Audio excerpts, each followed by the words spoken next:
FBR ने 60,000 से ज्यादा ज्वेलर्स का डाटा इकट्ठा कर लिया। टैक्स शिकंजा कसने का फैसला। जराये के मुताबिक जिन 60,000 ज्वेलर्स का डाटा जमा किया गया है, इनमें से सिर्फ 21,000 ज्वेलर्स एफबीआर के साथ रजिस्टर्ड हैं और इन 21,000 रजिस्टर्ड ज्वेलर्स में से भी सिर्फ 10,524 ने टैक्स रिटर्न दाखिल की है। जराये एफबीआर ने बताया कि बेशतर ज्वेलर्स अपनी आमदनी कम जाहिर करके टैक्स छुपा रहे हैं।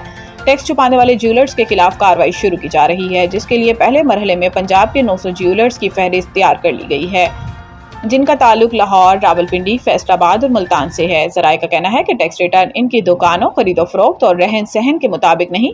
कई हजार ज्वेलर्स टैक्स नेट में शामिल ही नहीं हो रहे। टैक्स कम देने वाले ज्वेलर से नोटिस के जरिए जवाब तलब किया जा रहा है।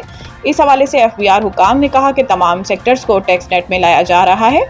किसी ताजिर और सनतकार को बिलावजह नोटिस नहीं देंगे। हर फर्द अपने हिस्से का टैक्स ईमानदारी से देगा तो मुल्क चलेगा।